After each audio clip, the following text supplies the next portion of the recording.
Yo, just wanted to show you what I've set up on the foot pedal down there. I've got 6 pedals on each bank to choose from to be able to program. I just wanted 6 to just stay there and not have to go through any banks, so I've chosen select next clip. You probably won't be able to see that, but there's a little white dot that pops along, and when I press that button there on the foot, it just goes to whichever clip I wish to record onto. I've also programmed that to the Magic Keyboard as well, so I can go up and down, left and right around my clips. Obviously I can do that from here as well, but if I'm using this in chord mode, to be able to scroll around the clips is useful.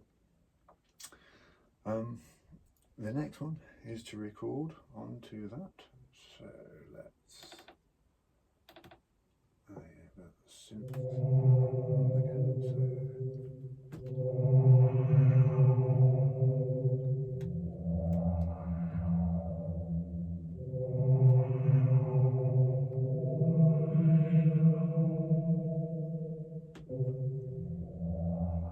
and then that's loop, and then I can go to the next track.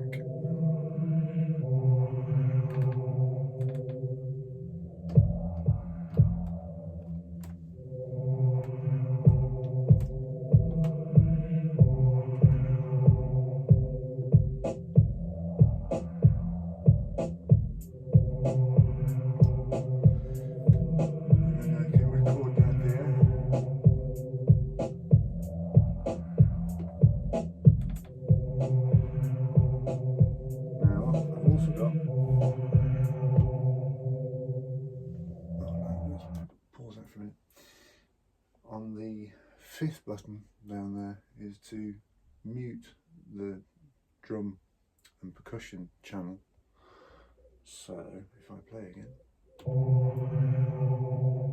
you'll hear no beats there, but then so I can drop that in and out at the press of the foot, which is proper cool. Also, when I'm playing different scenes on the launch pad, it solos it, and then it doesn't allow you to unsolo it by pressing the solo button again here, so I'm going to have to look at that button. But instead of that anyway, I've done a workaround. When I press play all, it just reactivates all the loops that I want to play anyway on the 6th button down here. So if we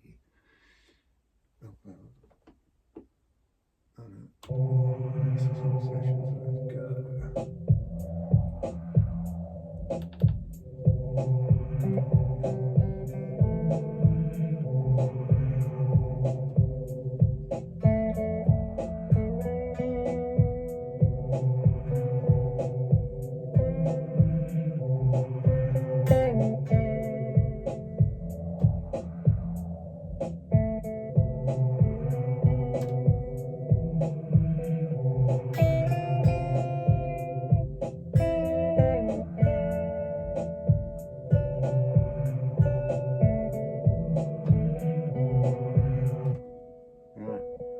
If I solo that top row there, I can then get them all activated again by pressing.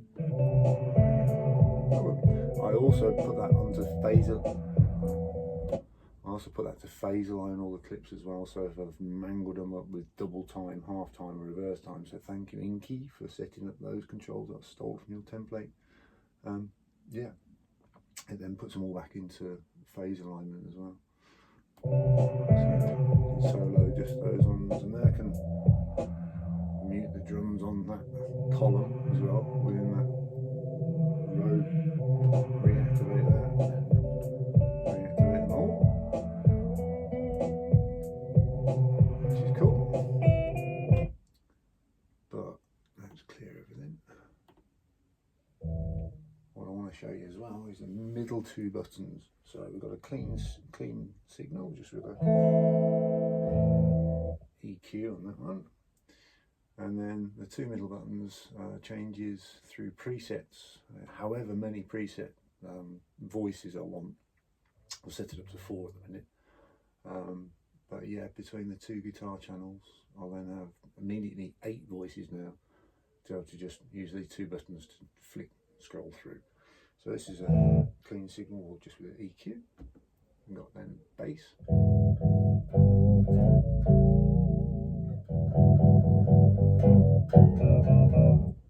I've got to get the octavers set correctly on that. I'll work on that tone. And then some wahs.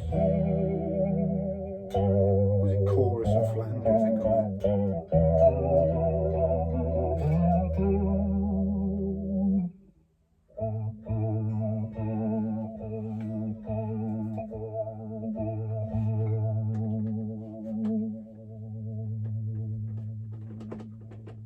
let's get that select up to the top there. Oh,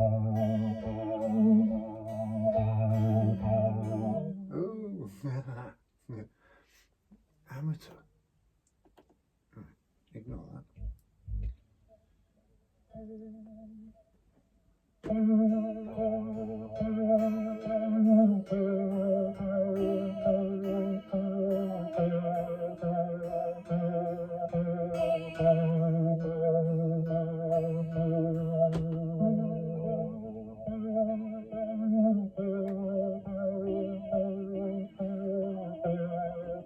I've got a bit of distortion, I think, on this one.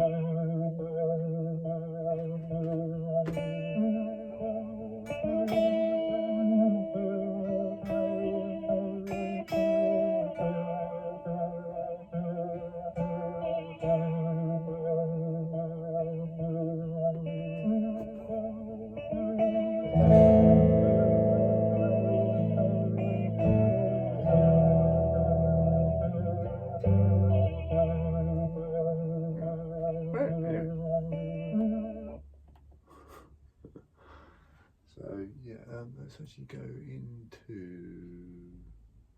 that distortion, because that wasn't very distorted, was it? Ah, the pedal wasn't turned on, Mark.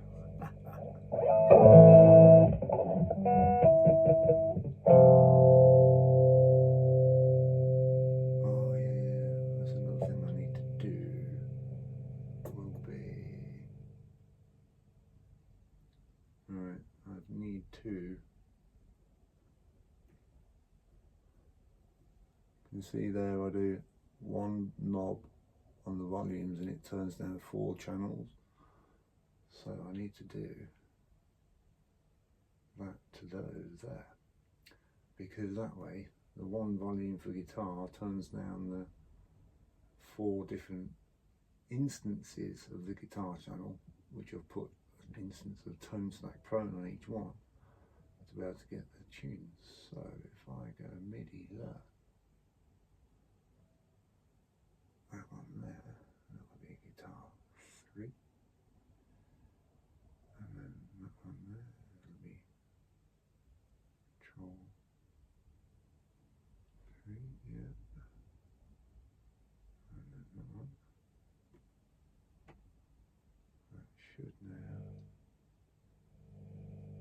yeah, sweet. So that one does the first 4 instances through the one guitar. And that one now does that.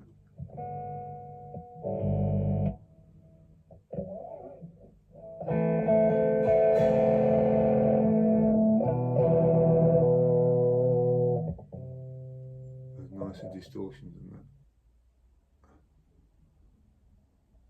That one was nice.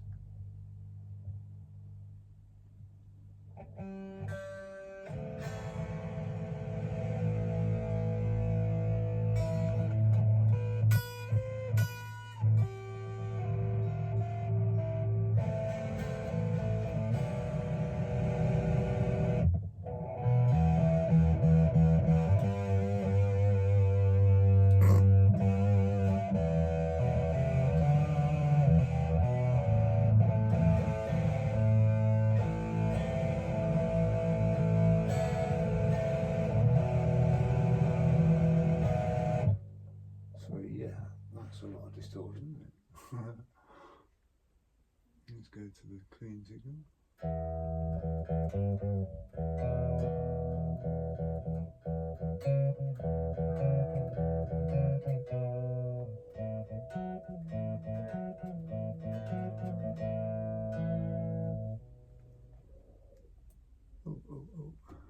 I've made that button there to bring up the mix there actually, which is very useful. And let's go. Oops. I need to get used to doing that again now. I've not done that in a long while. Activating loops from your foot. The basics of like looping with a guitar as well.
And being the klutz that I am, I forgot to share the guitar. I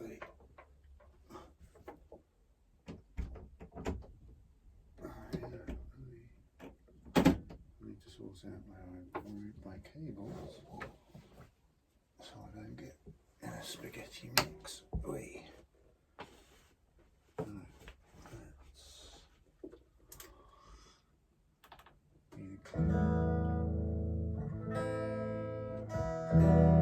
Clean signal there. And the next is the bass. Oh, I need to sort out the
chorus.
feet. Well,